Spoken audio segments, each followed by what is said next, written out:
esse benefício, né? Trazer uma pessoa de volta ao meio social com toda a sua plenitude e podendo competir de igual para igual com qualquer pessoa. É bom deixar claro que o implante coclear já é uma realidade aqui em Manaus há 2 anos. Né? Desde quando se formou a nossa equipe, a gente já está fazendo cirurgia aqui no Amazonas pelos convênios, né? Pela rede privada de saúde. Então, a gente está batalhando cada vez mais para esse implante poder ser estendido à população que é coberta pelo SUS o mais rápido possível. Doutora Avelina, eu quero agradecer mais uma vez a sua presença aqui no FINC, hoje com uma pauta muito importante, tanto quanto a anterior, que hoje nós falamos de implante coclear. Quero que o senhor deixe agora, faça suas considerações finais. Bem, eu já te disse que eu estou à disposição para explicar para as pessoas sobre os assuntos da otorrino. O implante coclear é uma coisa maravilhosa. E a gente está aqui na Otoclin para tirar as dúvidas das pessoas que queiram. A Otoclin fica na Avenida Constantino Nery, número 45, há 35 anos já aqui em Manaus. E o nosso telefone é 3622-5358. Você fala com a Elizabeth ou com a Socorro, elas vão ter o maior prazer em te atender. Muito obrigada. E você continue aqui com a gente no FINC, porque a pauta de implante coclear ainda não acabou, tem muito mais para você.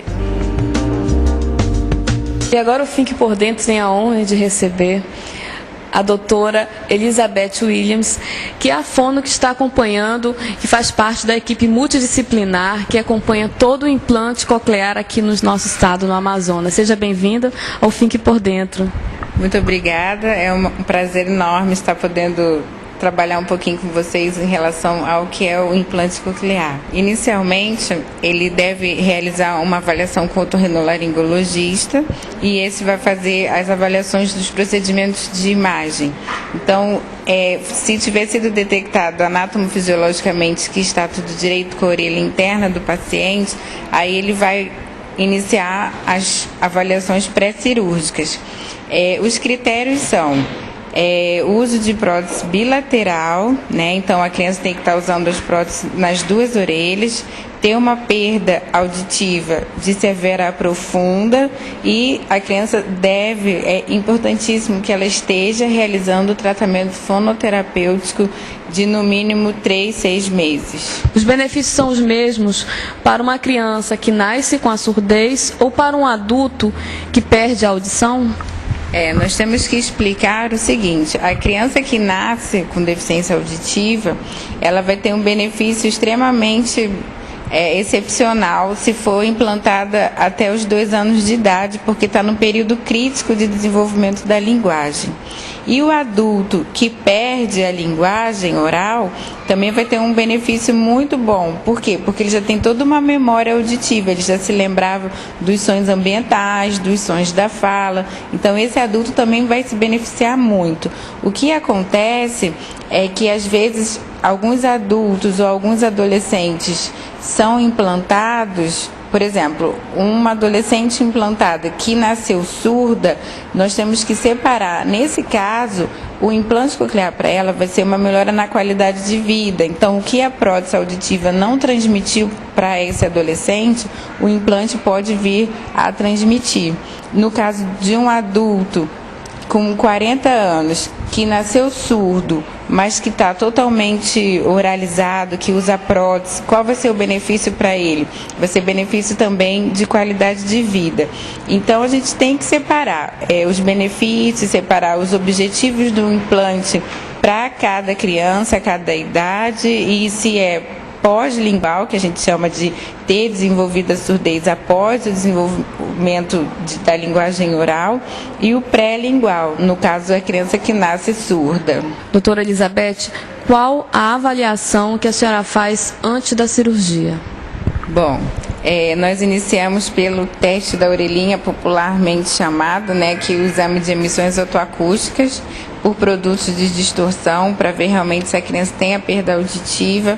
Depois nós realizamos uma audiometria de campo livre, na qual iremos detectar qual é a melhor orelha e qual é a pior orelha da criança. Depois tem o teste de prótese, para ver se realmente essa prótese não está dando um ganho favorável de acima de 40 a 50 dB para a criança. E faremos também os testes de linguagem, né, para avaliar a capacidade cognitiva, capacidade de percepção de fala, se a criança tem uma leitura orofacial, se eu pergunto qual é o seu nome, qual é o nome da sua mãe, quantos anos você tem, e ela consegue perceber oralmente. E, enfim, depois tem todos uns protocolos de permeabilidade familiar, algumas testagens de percepção visual, para realmente analisar se a família está preparada na indicação do implante, que é super importante. Não adianta você implantar uma criança e a família não ter assim, uma base, uma preparação, uma estrutura que vai dar suporte para a criança após o implante coclear. Quais são as etapas do pós-operatório? Bom, na verdade, a fono também trabalha no intracirúrgico. Quando o médico acaba de inserir os 22 eletrodos, nós temos que conectar a parte externa com a parte interna inserida. Então, nós fazemos 2 procedimentos, a neurotelemetria e a telemetria de impedância, na qual nós verificaremos, através de um programa no computador, se todos os eletrodos foram inseridos de forma favorável e se o nervo auditivo está respondendo à estimulação dos eletrodos. E no pós-operatório, nós ativamos a criança, como o doutor Avelino falou anteriormente, de 15 a 20 dias. Cicatrizou o processo cirúrgico externo, então nós iremos ligar esses 22 eletrodos, de pouquinho em pouquinho, para a criança não ter aquela sensação de desconforto, para não querer parar de usar implantes, que isso vai ser bem inadequado. Então, a primeira ativação, depois da cicatrização da cirurgia, depois de um mês, nós iniciaremos também pelos mapeamentos, né? E depois a gente leva de 2 meses, de 3 meses, de 4 em 4 meses, para ir aumentando esses eletrodos. E nós percebemos hoje que a partir do 3º mapeamento é que a criança começa a dar grandes resultados, né? Algumas mães perguntam, nossa, mas ativou, depois vem para outro mapeamento depois de um mês, mas eu não estou percebendo ainda muita coisa. Então a gente sempre pede, mas você espera um pouco, porque a gente começou a ligar os eletrodos agora, então não é assim, colocou o implante, não vai ser agora que vai começar a escutar tudo. Tem o trabalho da fono, tem a ajuda da mãe, tem o trabalho da escola também. Então, no 3º mapeamento é que a gente começa a escutar as mães falando, nossa, agora eu estou percebendo que eu já chamo, ele já reage, alguns barulhos externos que ele não tinha com a prótese, com o implante ele já tem. Então são assim respostas que a gente vai gravando e anotando das mães, que é super, super legal. Tem algum caso de cirurgia já realizado aqui no Amazonas? Sim, nós já realizamos 2 cirurgias, né, via convênio. Não é nosso objetivo, porém todo início a gente tem que iniciar de algum jeito, né? E nós realizamos o primeiro implante dia 21 de dezembro de 2007 e o segundo implante dia 2 de julho de 2008, no qual foram super bem sucedidos. As crianças, o primeiro foi de uma adolescente, o segundo foi de uma criança de 4 anos. Eles estão desenvolvendo super bem com o implante coclear, está dando resultado super favorável. As mães estão adorando. Então, assim, a gente tem mais 2 casos que já foram indicados também via convênio, que estamos só esperando a aprovação. E futuramente a gente tem uma surpresinha, né? Quem sabe a gente consiga colocar o programa pelo SUS, que é o nosso sonho, é o sonho, na verdade, de toda a equipe.